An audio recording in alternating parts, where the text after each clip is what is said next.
আমার বিয়েতে মহর ছিল সম্ভবত 25,000 না 35,000। জি, ও আমার বিয়ে অনেক আগে, আমার বিয়ে 17-18 বছর হয়ে গেছে। যাই হোক,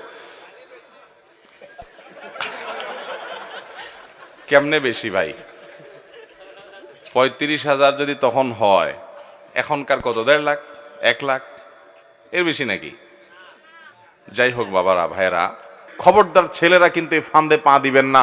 10 লাখ, 20 লাখ, 30 লাখ বললে বলবেন যে আমার সামর্থ্য এটা আছে, এর বাইরে নাই। আমার নিজের বিয়েতেই আমার মামার শ্বশুর আরো অনেকে ছিলেন, মারা গেছেন, আল্লাহ তাআলা আমাদেরকে জান্নাত নসিব করুক, একটু বলা বলি করতেছিলেন, যে মোড়ামুড়ি করতেছিলেন। আমি বললাম না, আমি এর বেশি দিতে পারবো না, আমার এটার ব্যবস্থা আছে আলহামদুলিল্লাহ, এর বেশি আমি দিতে পারবো না, সাফ কথা। আমি পুরোটা দিয়ে দিছি, এবং যত হুজুর আছে খোঁজ করে দেবেন, সব হুজুররা দিয়ে দিছেন। এই মামলার বেশিরভাগ আসামি হলো এই 20 লাখ 30 লাখ পাটিয়ালা লোকেরা। 20 টাকাও দেওয়ার খবর নাই, ধরে রাখছে কত? 20 লাখ। ভাইরা আমার, এটা আমাদের দেশে একটা বড় রোগে পরিণত হয়েছে, মহামারীতে পরিণত হয়েছে। ব্যাপার কি? সব নারায় তাকবীর শুরু করছে কেন ভাই? বিপদে আছেন সব? আহা, মেয়ের বাবা যারা আছেন ভালো করে শুনে রাখেন, খুব সিরিয়াস কথা। আমি বিভিন্ন সময় বলার চেষ্টা করি, বিয়ে বরকতপূর্ণ হওয়ার জন্য 3টি পূর্ব শর্ত আছে। কোরআন এবং হাদিস ঘাঁটলে, আমাদের বর্তমান অবস্থাকে রিয়ালাইজ করলে, গবেষণা করলে প্রতীয়মান হয় যে 3টি বিষয় আছে, যে বিষয়গুলো থাকলে বিবাহ বরকতময় হবে। আমি সব সময় বলার চেষ্টা করি, ভালো করে শুনে রাখেন। মহরের পরিমাণ বেশি করার মধ্যে বিয়েতে কোনো বরকত তো নিহিত থাকেই না, কল্যাণ তো থাকেই না, বরং উল্টাটা। নবী করিম সাল্লাল্লাহু আলাইহি সাল্লাম থেকে যে সমস্ত হাদিস বর্ণিত হয়েছে সেগুলো যদি আপনি সামনে রাখেন, একটা হাদিস আছে, ইন্না আযমান নিকাহি বারাকাতান আইসারুহা মাউনাহ, সবচেয়ে বরকতময় বিয়ে হলো সেই বিয়ে যে বিয়েতে মহরের পরিমাণ সবচেয়ে সহনীয় থাকে, কম থাকে। তাহলে 10 লাখ 20 লাখ টাকা মহর হলে সে বিয়ে বরকতময় হবে। হ্যাঁ, ছেলে যদি ওইরকম সামর্থ্যবান হয় তাহলে 10 লাখ টাকা 10 কোটি টাকাও দিতে পারে, সেটা তো ভিন্ন বিষয়, তার সামর্থ্য অনুযায়ী সে দিবে। এই জন্য সাহাবীরা বলতেন যে মেয়ের বিয়েতে মোহর বেশি হয় যদি গর্বের বিষয় হতো, তো মুহাম্মদ সাল্লাল্লাহু আলাইহি সাল্লামের মেয়েদের বিয়েতে অনেক মোটা অঙ্কের মোহর ধরা হতো। তোমাদের মেয়েরা তাদের চাইতে বেশি দামি হতে পারে না, তাহলে কেন অত টাকা মোহর ধার্য করছো? আজ বিয়েকে কঠিন করা হচ্ছে, শুধু মোহর কেন, বিয়েতে এতগুলো বাজার লাগবে, না হলে ছেলেকে ঘোষাঘুষি করা হবে, এত সব মানুষ খাওয়াতে হবে, না হলে বিয়ে করতে পারবে না। বিয়ে মানে একটা মহা কঠিন কাজ, ঠিক না বে ঠিক? শুধু আমাদের দেশে না, গোটা পৃথিবী আজ এই দোষে দোষী হয়ে গেছে।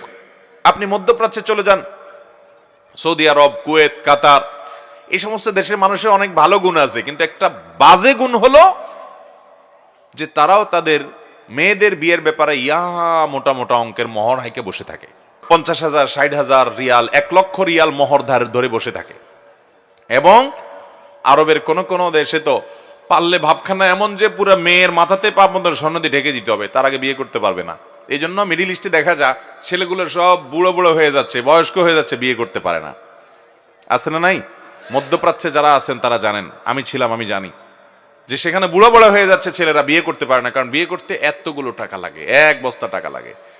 অনেক বুড়া আছে, তার পয়সা কড়ি আছে, সে বিয়ে করতেছে একটার পর একটা, ভালো শরীয়ত জায়েজ করছে, সে করতেই পারে, তার রাইট আছে। কিন্তু অনেক ছেলে ফেলে আছে সারা জীবন কামাইতে কামাইতে শেষ, বিয়ে করতে পারে না।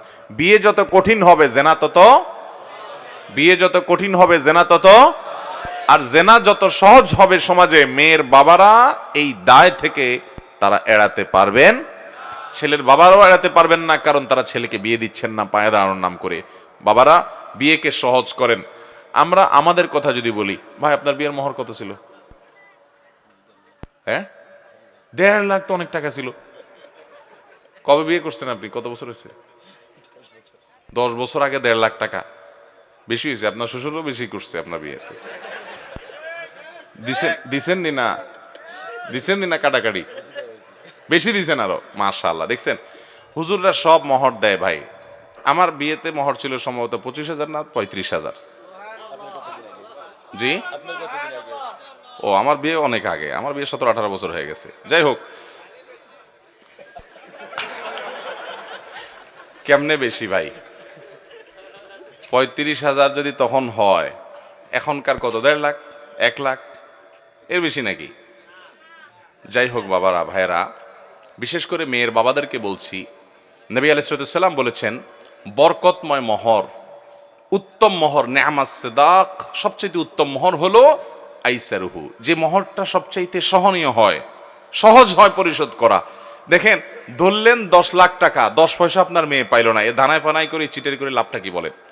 তার চাইতে এমন যৌক্তিক মোহর ধরেন যেটা আপনার মেয়ে পাবে এবং ছেলের জন্য আদায় করা কি হবে? সহজ হবে। আমি বিভিন্ন জায়গায় বলি, যদি অনেক বেশি মোহর ধরে ফেলছে, আগে কিছু বলতে পারেন নাই, তাহলে এখন স্ত্রী বরাবর দরখাস্ত লিখবেন, বরাবর মোহতারামা স্ত্রী, বিষয় মোহর কমিয়ে দেওয়ার আবেদনপত্র যথাবিহিত সম্মান প্রদর্শন পূর্বক নিবেদন। এই যে আমি আপনার হতভাগা স্বামী, আমার বিয়ের সময় এত মোটা অঙ্কে মোহর ধরা হইয়াছিল, আমি ইহা কোনোভাবেই আদায় করিতে সক্ষম নই, বিধায় আপনি অনুগ্রহ করে আমার মোহর কমাইয়া দিয়া বা কিস্তিতে পরিশোধ করবার সুযোগ দিয়া বাধিত করিবেন।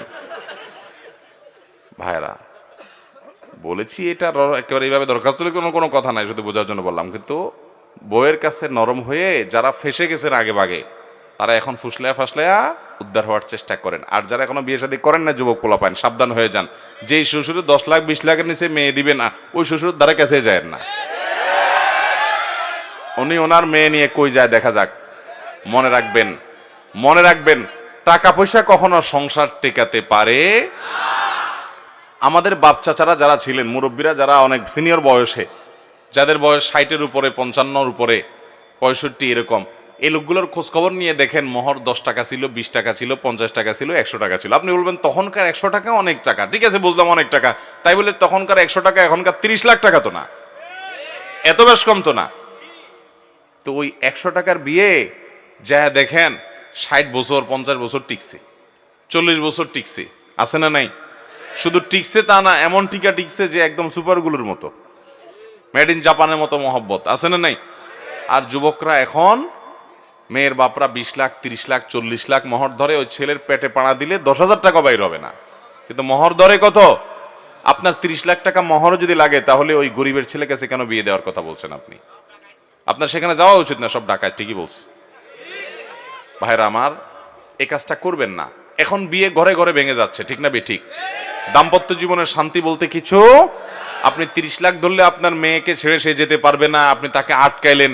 এই বিয়ের মোহরটা এরকম ফালতু উদ্দেশ্যে আল্লাহ তাআলা নির্ধারণ করেন নাই, বরং বিয়ের মোহরটা স্ত্রীর প্রাপ্য, যতটুকু সে দিতে পারবে ততটুকু ধার্য করবেন এবং পুরোটা দিয়ে দিবেন। খবরদার ছেলেরা কিন্তু এই ফান্দে পা দিবেন না। 10 লাখ 20 লাখ 30 লাখ বললে বলবেন যে আমার সামর্থ্য এটা আছে, এর বাইরে নাই। আমার নিজের বিয়েতেই আমার মামার শ্বশুর আরো অনেকে ছিলেন, মারা গেছেন, আল্লাহ তাআলা আমাদেরকে জান্নাত নসিব করুক, একটু বলা বলি করতেছিলেন, যে মোড়ামুড়ি করতেছিলেন। আমি বললাম না, আমি এর বেশি দিতে পারবো না, আমার এটার ব্যবস্থা আছে আলহামদুলিল্লাহ, এর বেশি আমি দিতে পারবো না, সাফ কথা। আমি পুরোটা দিয়ে দিছি এবং যত হুজুর আছে খোঁজ করে দেবেন, সব হুজুররা দিয়ে দিছেন। এই মামলার বেশিরভাগ আসামি হলো এই 20 লাখ 30 লাখ পাটিয়ালা লোকেরা। 20 টাকাও দেওয়ার খবর নাই, ধরে রাখছে কত? 20 লাখ। মেয়ের বাবারা, আপনারা কিন্তু আল্লাহর কাছে জবাবদিহি করতে হবে। বিয়েটাকে সহজ করেন। আপনার মেয়ের সুখ শান্তি এই মোহরের বড় ফিগারের মধ্যে নিহিত হতে পারে না।